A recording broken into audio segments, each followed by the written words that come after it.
Earth Angels! Kamusta? Welcome back to Pinay Angel Tarot. This reading is a love message for no specific sign.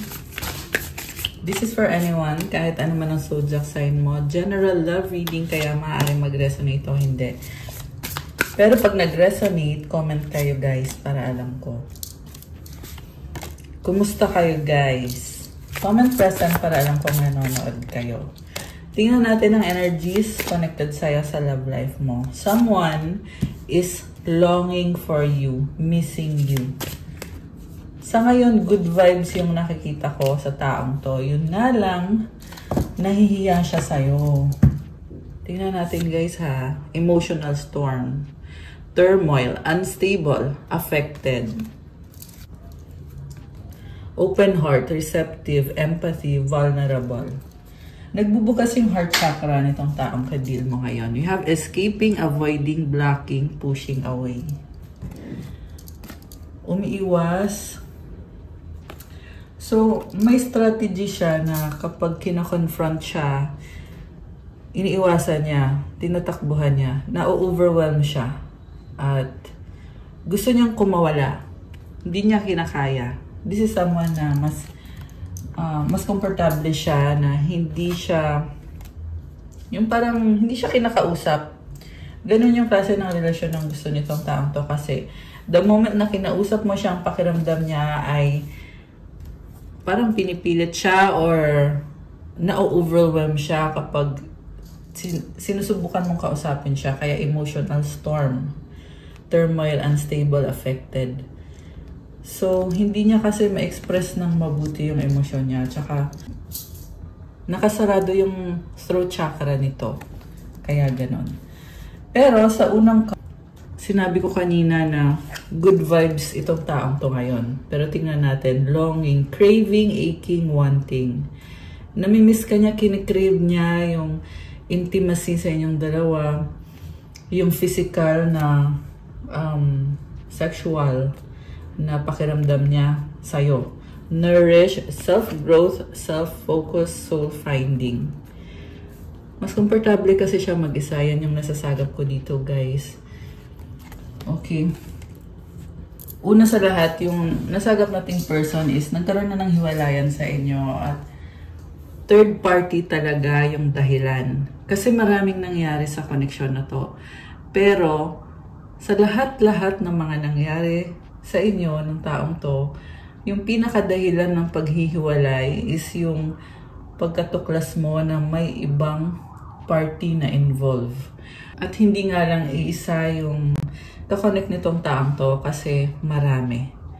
So, may third party, may iba pa, may fourth, fifth, and etc. At yun talaga yung pinakadahilan. So, sabihin na natin na oo, naging mabait naman sa'yo itong taong to, nagkaroon kayo ng commitment, you have this marriage, promises, fidelity. So, I'm hearing na front lang yung commitment. Hindi niya talaga napatunayan yung sarili niya sa relationship na to. We have releasing, letting go, moving on, walking away. Ang nakikita ko nangyari is, nagkaroon ng intimate moment sa inyo and nagmahalan kayo. Tapos, bigla kang iiwanan at nagkaroon siya ng iba. Tapos, babalik ulit sa'yo, mamahalin ka niya, okay kayo, ganyan. Tapos, iiwan ka ulit, tapos may iba siya ulit. Tapos, babalik ulit sa'yo. Ganon yung ginagawa nitong taong to. Pero, sa kakaganyan niya, wala kang kaalam-alam. At, syempre, nung tumagal, nahuhulog na din yung loob nitong taong to sa'yo. Kasi ikaw wala ka namang kaalam-alam sa katotohanan, sa kung ano talagang nangyayari sa taong to. Kaya we have these memories, reminiscing, dwelling, bittersweet. Kasi naging malamig siya sa'yo, samantala ikaw, malambing ka sa kanya. Resistance, secret admirer, suppressing, timid. So ito na nga, hindi niya alam kung anong gagawin niya. And napapansin mo to na bakit nagpo-pull back itong taong to, na supposed to be habang tumatagal yung relationship nagiging strong. Pero sa taong to, iba yung nangyayari. Hindi mo maunawaan kung bakit. At ito yung katotohanan na hinahanap mo dito na lumabas dito sa reading natin, which is meron kasing iba. So, pwede tong ikinasal siya sa iba or nakikipag-live-in siya sa iba. Pero nangangako siya sa'yo na ikaw yung mahal niya. So, ikaw, naniwala ka naman, pinakita mo din yung pagmamahal mo sa kanya, not knowing na merong iba sa eksena. At yan yung dahilan kung bakit ganito siya na resistance. Yan yung hindi mo maunawaan eh. Kasi inisip mo dito, baka may mali sa'yo kaya siya ganyan. Baka may kulang sa'yo kaya siya ganyan. So, tinatry mo unawain. Hanggang sa na-reveal din sa'yo na ito pala yung pinakadahilan. Kasi may ibang involved dito. And dahil may ibang involved, hindi siya makapag-focus sa'yo. Kaya siya laging nawawala. Kasi, mahuhuli mo kasi siya eh. Pag lagi kayong magkausap, mapapansin mo na iba yung energy niya. Kaya yung ginagawa nitong taong to, kinakat niya yung connection. Kaya meron siyang releasing dito. Mananahimik siya, mawawala siyang bigla. So, alam mo yung tipong, kasi may flow dito eh. Maganda yung flow. Okay kayo, sweet kayo sa isa't isa, mahal niyo isa't isa, nag-enjoy kayo, tapos bigla siyang mawawala. And then the moment na bumalik siya, magsa-start kayo from scratch. Ito, beginning, try again, new direction, start over. So, ang nangyayari, para siyang nagkaka-amnesia kasi nakakalimutan niya yung mga pinag-usapan niyo. This person is not really paying attention sa'yo dahil may iba. At alam mo yan kasi pagkausap mo siya, buo yung atensyon na binibigay niya sa'yo at first. And then, mawawala siya. And then, the moment na bumalik siya sa'yo, parang wala na siyang kaalam-alam. Kaya suspicious na tong taong to sa'yo. Duda ka na dito na, ano kaya, bakit ganun? Bakit nakakalimutan lang niya? Pero hindi mo pa pinansin at first. Okay? And then, lagi to nangangako na, mag-heal na ako. Healing, releasing, purifying, cleansing. Na, ayan, pinapakita niya sa'yo na mahal ka niya, committed siya sa'yo. At inaayos niya yung buhay niya para sa'yo at para sa relasyon niyo. Okay? In fairness naman, nakaramdam naman ng pagmamahal sa'yo tong taong to. Kaso lang 50% lang sa'yo. At may 50% na para sa ibang person. At maliban pa doon, may iba din siyang kadil pa. Okay? So, player yung nasagap natin dito, guys. Escaping, open heart, emotional storm. So, ngayon, nagkakaroon na din ng realization tong taong to na binaliwala ka lang niya, tinakbuhan ka lang niya. Kasi nagbubukas ngayon yung puso niya at sa pagbukas ng puso niya, dito siya nakakaramdam ng emosyon na mali pala yung ginawa ko, na tatalikuran ka na lang lagi, babaliwalain ka, hindi ka kakausapin ng matino. Okay. So, siguro guys, it's a lesson for you na meron talagang tao na hindi matino. Kasi nag-base ka lang kasi sa intuition mo eh, na okay siya, pakiramdam mo, okay tong taong to. Pero, yeah, it's a hard lesson for you. 555 angel numbers on the screen. And yung sinasabi ng numbers na yon, na it's time for change. Na the next time na magka-relationship ka, kumbaga level up ka na. Hindi ka na magbe-base doon sa promises, sa mga pangako ng isang tao. Hindi ka na magbe-base sa attraction at sa porket alam nito kung paano ka kakausapin, alam niya kung ano magpapasaya sa'yo. Hindi ibig sabihin nun ay loyal sa'yo at honest sa'yo yung isang tao. Kailangan talaga may proof. Okay? So, nagkaroon ka ng lessons learned dahil sa experience na to. And that is something na magpapastrong sa'yo. So, wag kang sumuko. Okay? Ayan, foundation, established, family, security. So, So, tingnan natin, ano bang masasabi ng mga angels mo dito sa mga nangyari sa'yo? I'm hearing na naging makulay ang buhay mo kasi ang daming nangyari. Tsaka, ikaw yung person na very productive.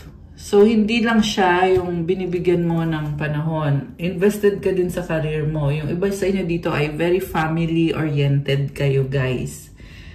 Kaya, this is part of your story, itong taong to. Okay? Hindi siya yung buong buhay mo. Alright. So, yung advice sa'yo is 18. Wow, I like this. Optimism. May nakikita kong abundance. At sabi dito ay successful manifestation of your abundance is near. Higher levels of optimism are needed as new abundant beginnings are on the horizon. So, na-attract mo ngayon tong taong to dahil sa abundance mo. Pero, hindi lang siya yung na-attract mo kasi marami pa. At sabi dito, brighter days always come after the darkest of nights. So, dumaan ka sa point na talagang naging emotional ka, kinilans mo yung sarili mo, pinag-aralan mo ano ba yung lesson mo dito, ano ba yung mali sa part mo, ano ba yung kailangan mong baguhin kung meron man. And tapos na yung mga araw na yon. Nasa brighter days ka na ngayon, mas maliwanag na ngayon para sa'yo kung ano yung nangyayari sa'yo. At may success sa mga minamanifest mo. Kaya, ang ganda nito at i-claim nyo na to, guys. Comment, claim, successful manifestation, claim optimism, and 18. Gusto ko to kasi yung number 8, it's infinity symbol eh. So, it's a number of abundance, di ba? I-comment nyo din yung affirmation. Everything is in perfect order as I enter into this next chapter of my journey. Oh my gosh, nasa next chapter ka na. And connect to the abundance that is near. Oh, I love this for you. Nakikita ko, sobrang kang competitive ngayon. Nasa point ka ngayon na binabalikan mo yung mga naging decision mo, yung mga ginawa mo, at nagiging competitive ka kasi nagkakaroon ka ng mga conclusion. Ano ngayon yung gagawin mo? How will you move forward? At nakikita ko din yung pagbitaw mo sa taong to na para mo siyang sinipa bigla eh. Para ka nandiri bigla na na-realize mo yung pagkakamali mo na naniwala ka sa taong to na I'm hearing madumi. Madumi itong taong to or madumi yung ginawa niya sa'yo. Or pareho. So, tinanggal mo siya sa sistema mo, may healing card dito. So, releasing, purifying, cleansing. At hindi naman para isisi mo sa taong yan, yung mga napagdaanan mo at yung pagsayang, pag-waste niya ng oras mo. I'm hearing also pati yung resources mo, sinayang niya or ginamit niya. So, i-let go mo na yon, i-release mo na yon, purify yourself. Kasi at the end of the day, it's all about you. Oh, 10-18 on the screen. Oh my gosh. Diba? 18-18. Okay, so one more card. Oh, 19-19, guys. Diba? Tingnan mo, oh, synchronize 18-18 tsaka 19-19. And sabi dito, transformation. Ibig sabihin, nasa point ka ng buhay mo na talagang binabago. Kaya wag na wag kang sumuko. Kapit ka kay God. Kasi meron tinuturo sa'yo kung bakit nangyayari ang lahat ng ito. Kanina nakita ko yung 555, diba? At nabanggit ko na yung transformation na word. Ikaw ay binabago. And remember, this is the year of transformation. Ngayong year na to, year of the snake. Kaya kung nagkakaroon ka ng challenges na parang nafe-feel mo dito na parang kang binugbog kasi nahirapan ka, na napapagod ka, na-drain ka. So, ang sinasabi sa'yo is yung pagod na yan na nararamdaman mo, it's only a way to transform you and to transform the situation. So, be happy about it. Sabi nga optimism, di ba? Be optimistic about it. This is actually a very positive transformation. Hindi mo lang masyadong na-appreciate kasi syempre kailangan mong pagdaanan yung sakit, yung lungkot, yung hirap, yung sakripisyo, yung pagluha. Pinagdaanan mo yon lahat. Okay, yung iba sa inyo hanggang ngayon, meron pa kayong tinatry pang ayusin pa na iniiyakan nyo pa or kinakalungkot nyo pa. Meron din dito mga physical na pagod talaga. So, siguro kasi nagsistruggle ka sa work mo to provide for yourself, habang at the same time, yung puso mo ay nasasaktan, di ba? So, grabe, iba-iba yung pinagdaanan mo. Pero, pansinin mo kasi maraming blessings din. Okay? Mukhang yan yung sinasabi sa'yo dito na may mga blessings naman na binigay na dapat mo ipagpasalamat. Okay, sabi dito, it's us that you take notice that you hold within your hands the power to change your life. So, hawak mo daw at nasa kamay mo daw yung kapangyarihan para baguhin ang buhay mo. And I just saw 1, 2, 3, 4 angel numbers on the screen. Oh my gosh. At yung numbers na yun is sinasabi sa'yo na one step at a time, unti-unti hanggang sa finally makuha mo yung pinaka-target mo.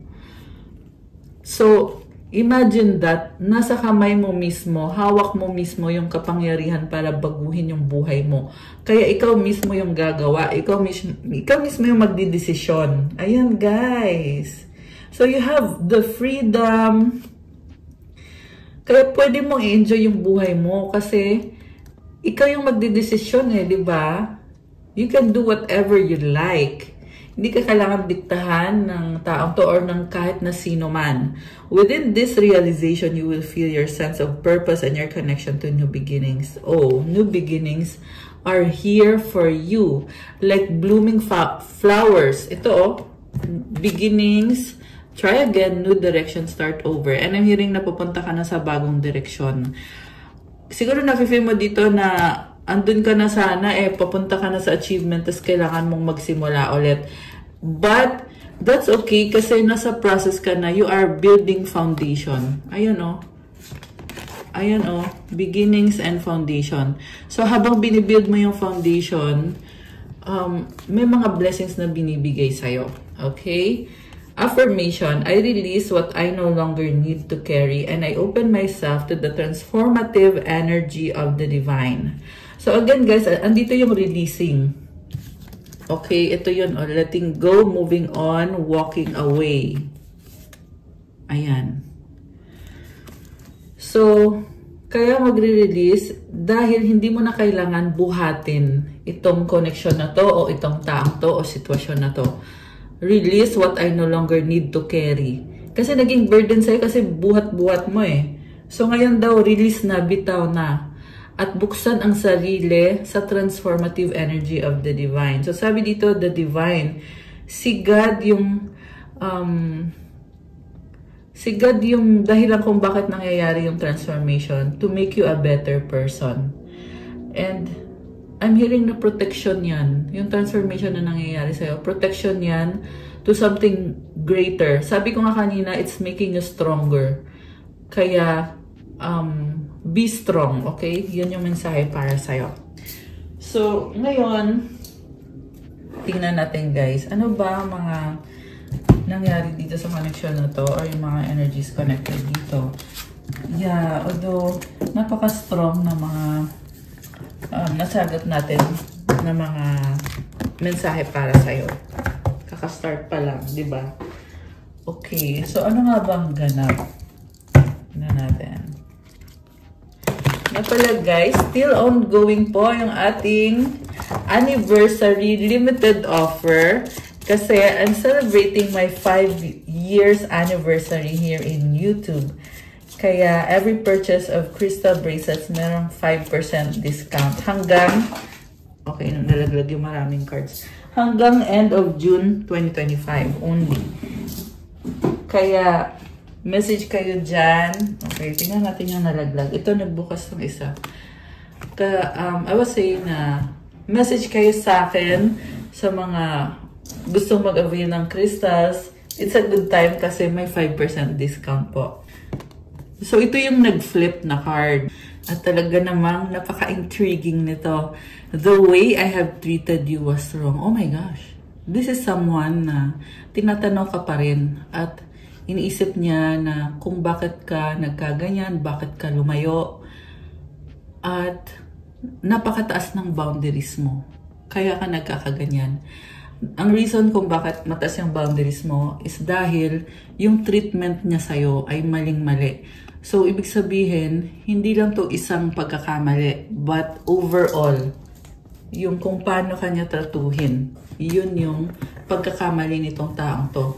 Ngayon, I'm hearing na gusto niya ulit magkaroon ng contact sa'yo or magkaroon ng connection sa'yo na kung saan pwede kayong magkaroon ulit ng relationship. Yun yung gustong mangyari ngayon itong taong to. I'm afraid to lose you. Takot na takot siyang mawala ka. So, andito din yung fear niya na mag-reach out sa'yo. Natatakot din siya mag-reach out. Kasi nagigilty siya.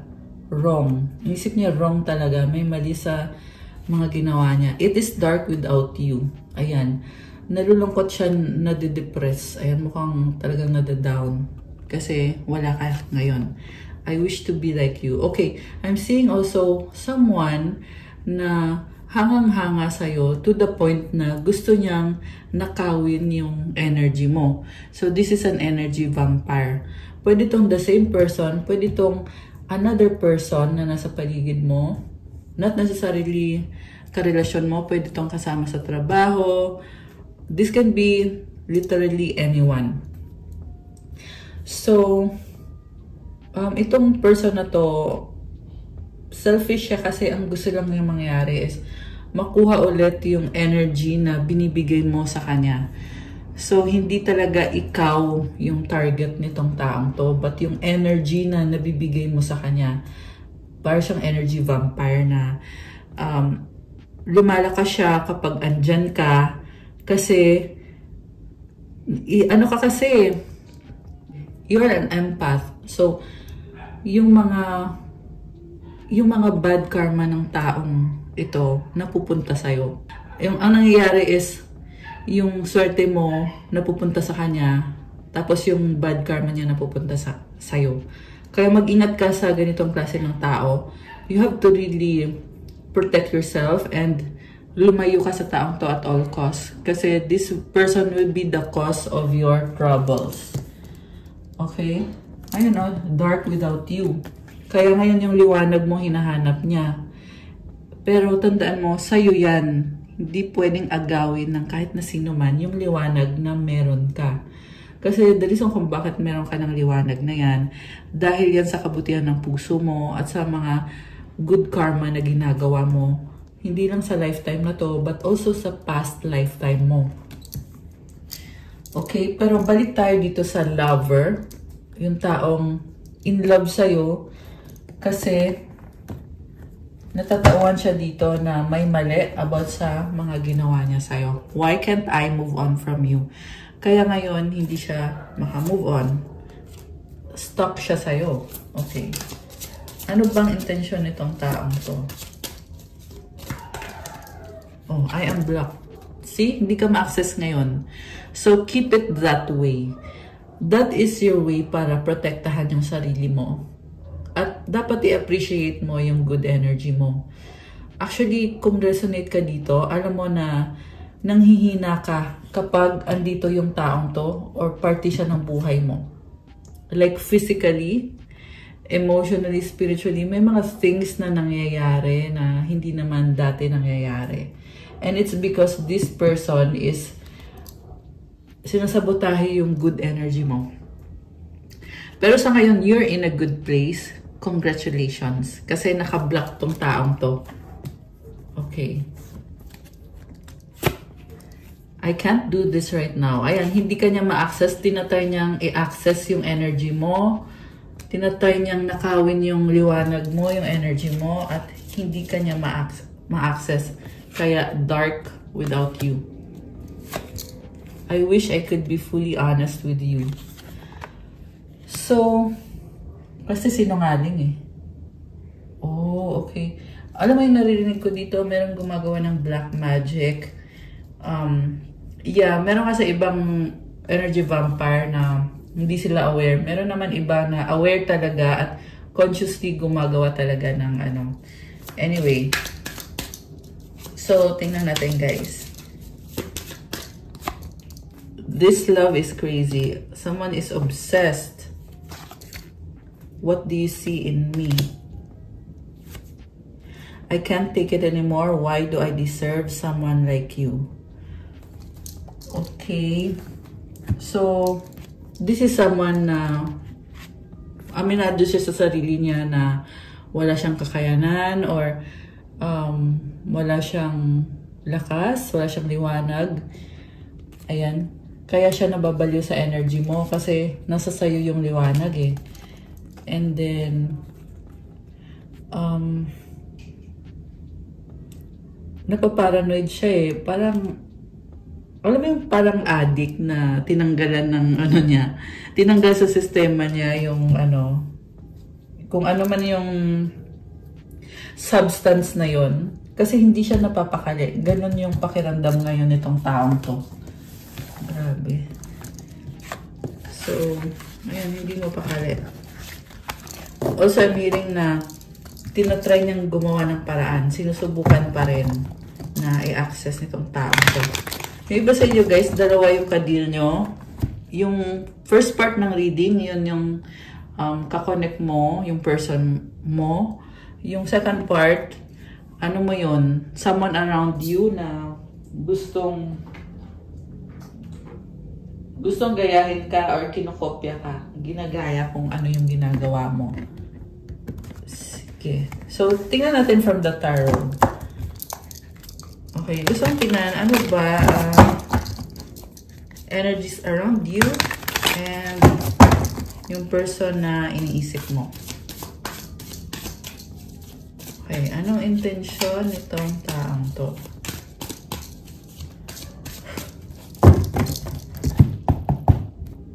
Okay, tingnan natin guys. 10 of Cups. Gusto ka niya. Ikaw lang yung nagpapasaya sa taong to. Happiness ka niya. And namimiss ka kung nagsama kayo ng matagal, iniisip pa rin niya yung mga moments na yan, yung mga good memories nyo. Yung iba sa inyo may family, may anak, at iniisip niya yon. Emotional siya ngayon dito, guys. What causes this person is the Four of Swords. So, nagkakaroon siya ng mga realization at pinipili niyang manahimik na lang. Okay, nananahimik siya. Nahihiya. What lies above is the Nine of Wands. Pagod na siya. Ito yung frustration niya. Na feel niya kasi binigay niya yung lahat sa'yo. Pero sa totoo niyan, controlling tong taong to. Okay? Nag-slide tong card na to. Life without you is hopeless, dark, and depressing. I miss your light. Ayan. Nabanggit natin kanina about dito sa taong gustong-gusto yung energy mo. Okay? So, ito naka-block siya eh. Pero, this is someone na selfish at gusto kang kontrolin. So, kung binlock mo to, buti nga sa kanya. Kasi, controlling yung taong nasagap natin. At hindi naman sa lahat magre-resonate to, guys. Pero, for you, if nag-resonate sa'yo to, this is someone very controlling at hindi kanya ma-access ngayon. Pwede itong naging sobrang close kayo kasi nagbibigay siya sa'yo eh. Yung parang this is a kind of person na tumutulong siya sa'yo in some way para ma-feel mo na close kayong dalawa. Pero ang totoo niyan, kaya lang siya tumutulong sa'yo dahil may kapalit yun. Okay? Lahat ng binibigay sa'yo may kapalit. Hindi yun freely binibigay sa'yo yung tulong nito. Kung ikaw tumutulong ka ng libre sa taong to, sa kanya baliktad, tumutulong siya para makuha niya yung benefit ng pagiging connected sa'yo. So, nagpapanggap to na family mo siya, na mabait siya, ganun yung nakikita ko dito. What lies below is Seven of Cups. Ang dami niyang options at ang dami niyang gustong ma-achieve sa buhay niya at ginamit ka niya para ma-achieve yung mga bagay na yon. Hindi siya talaga nakafocus sa'yo. Kasi ang totoo niyan is selfish siya at marami siyang pangangailangan, marami siyang addictions, marami siyang obsessions. Okay. Yung iba sa inyo guys, maraming babae or maraming lalaki. Remember, walang gender dito. So, kung babae ka or lalaki ka, this can resonate with you. Okay? Kayo nang bahala mag-apply ng gender. Okay. Next card is King of Pentacles. Very practical person, pero lagi iniisip parang ang boring na nga ng life niya eh. Kasi hindi ka na niya ma-access. So, this is someone na hinahanap-hanap ka, kailangan ka niya. King of Wands. So, nung nakilala mo tong taong to, nagkaroon ng instant attraction sa inyo kasi mukhang very charming to. Pero, tinatry ka na palang pakinabangan. Ayun yung narinig ko. Tinatry ka ng pakinabangan itong taong to. I'm seeing also someone two-faced. Ayun, tingnan mo. Merong light, merong dark. So, pinakita sa'yo na mabuti siyang tao. Pero, ang totoo niyan is, pagtalikod mo, iba na yung iniisip o sinasabi behind your back. Queen of Cups. Okay. Ngayon nakikita ko dito, gusto ka niya, mahal ka niya, masaya siya sa'yo. At nakikita ka niya as someone very valuable sa kanya. Pwede ding nakikita ka niya bilang competitor or competition kayong dalawa. Nakikita ka niya as someone na masaya ka sa buhay mo, kaya naiinis siya sa ganon. Naiinis siya na ganon kasi gusto niya siya yung masaya. Pag nakikita niya masaya ka, feel niya na, alam mo yun, na-highlight yung kulang sa kanya. Ganon kasi guys, pag meron kang liwanag, na ano mo eh, nare-reveal mo kung ano yung true character ng taong kadil mo. Kahit hindi mo sadyain, kahit hindi mo sinasadya, pero yung situation mismo, it will lead you to that scenario na this person will look bad beside you. Kumbaga, pag magkatabi kayo nitong taong to, aangat ka. Kaya hit na hit niya yon, ayaw niya yon, hindi niya gusto. Ang gusto niya mangyari is ka-level. Or siya syempre yung mas malamang kaysa sa'yo. Ganun yung gusto niya mangyari. Ayaw nga niya yung ka-level kay. Nainggit nga sa'yo eh. Okay. And then, alam mo, tingin niya dito, ikaw yung gumagawa ng black magic. So, binabaliktad niya. Ganun yung tingin niya sa'yo.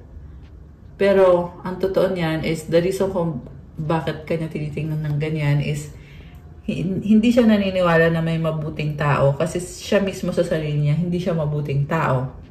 Grabe. Nakakaloka tong taong to. So, ang tingin niya sa'yo talaga is sinasabotahe mo siya. Tingin niya na kung bakit minamalas. Yun yung narinig ko eh. Sorry, hindi ko nga ginagamit yung word na yan. Pero may mga nangyayari kasi sa buhay niya na hindi maganda. At iniisip niya na ikaw yung may gawa or sinadya mo. Pero ang totoo niyan, ang universe ang may gawa kung ano man ang nangyayari sa kanya dahil din sa kagagawa niya. So, hindi siya naniniwala sa karma pero gumagawa siya ng masama. Ganon yung nakikita ko sa taong to. Temperance. Okay. Nagkukunyari na I'm a good person, mabait ako, tutulungan kita, ganyan. Four of Pentacles. Okay, nag-hold on sa'yo, pero ang totoo niyan, binibreadcrumbs ka. Parang gusto lang niya na ma-feel mo na kailangan mo siya. So, parang gusto niyang mag-attach ka sa kanya, thinking na siya yung nakakaangat, pero ang totoo, ikaw yung lamang dito. Ginagamit lang niya yung energy mo. Okay? Sa bottom of the deck, Seven of Wands, defensive siya ngayon. So, ito na nga, ina-attack siya ngayon. The reason kung bakit ganyan, kasi karma nga kasi. Kung ano yung ginagawa sa'yo, 12, 8 the numbers on the screen. Bumabalik sa kanya. So, kagagawan niya to, sarili niyang kagagawan to. And this person is defensive right now. Tinatago din niya kung ano yung hindi magandang pinagdadaanan niya dahil sa karma na nangyayari sa kanya. Okay.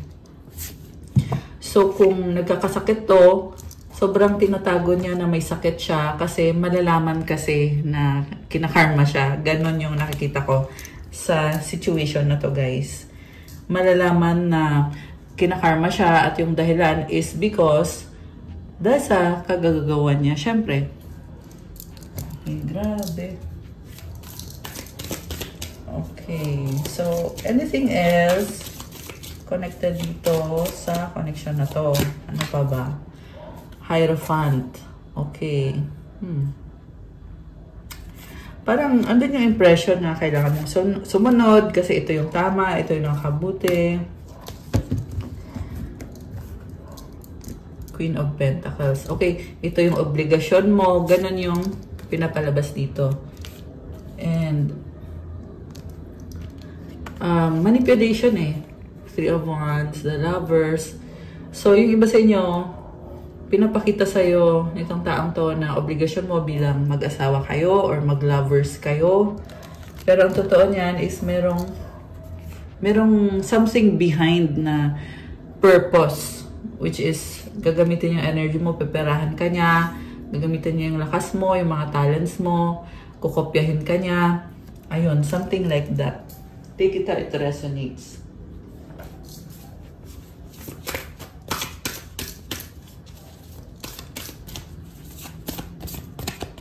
It's all about this person. Yan yung narinig ko. Baka may kang earth sign, Capricorn, Taurus, Virgo, fire sign, Aries, Sagittarius. Malakas ngayon ang Taurus, Gemini, Sagittarius, water signs, Cancer, Pisces, Scorpio. Although this can be any sign, merong konti ng air sign, Gemini, Libra, Aquarius. A personal issue reaches resolution, full moon in Cancer. Oh! Mukhang merong good news. Okay.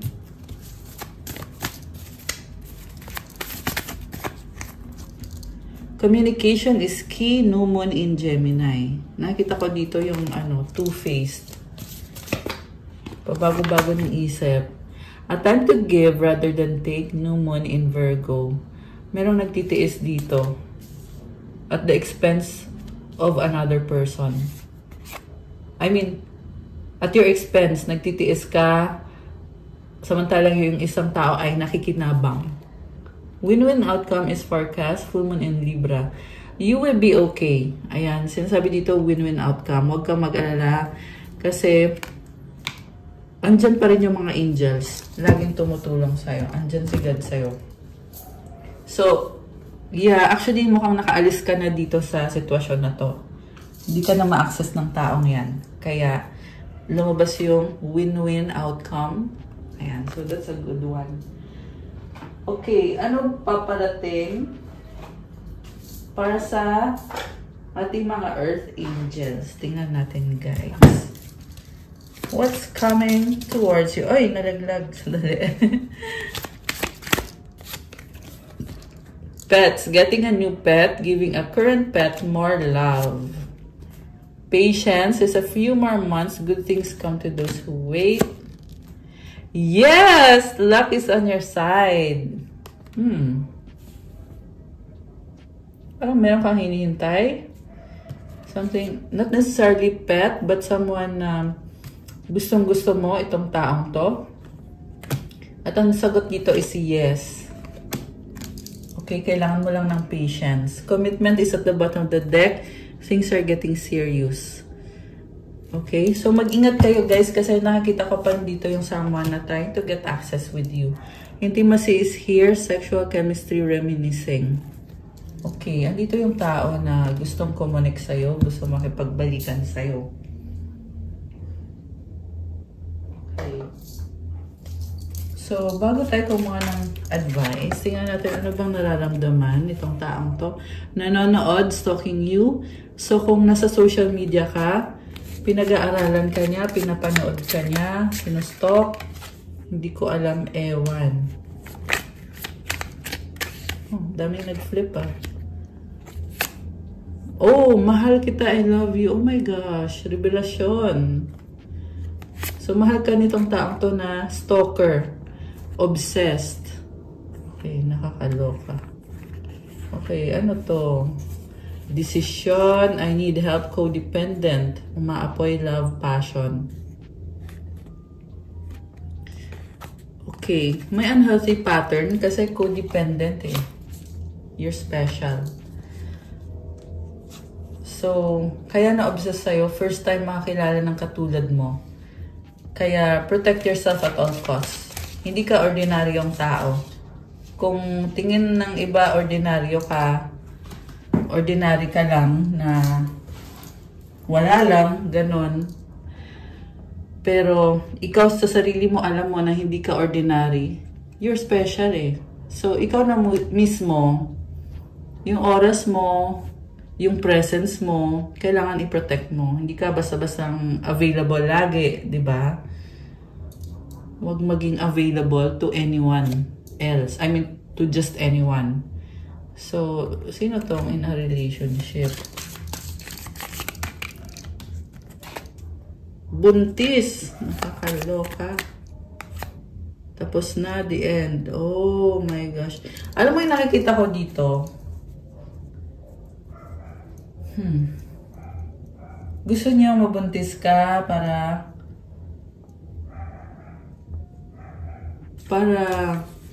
andyan ka palagi. Kaso lang tapos na, wala na siyang chance. Ex, third party past. Okay. Merong nabuntis niya yung third party niya or yung ex niya, and then iniwan ka niya. Make out lang, selfish. Meron din siyang iba pang 1919 angel numbers on the screen. Ayan. May iba din siyang karelasyon pa, maliban pa dun sa third party, may iba pa. Okay, anything else? Uy, tumalon. Oh, cheating!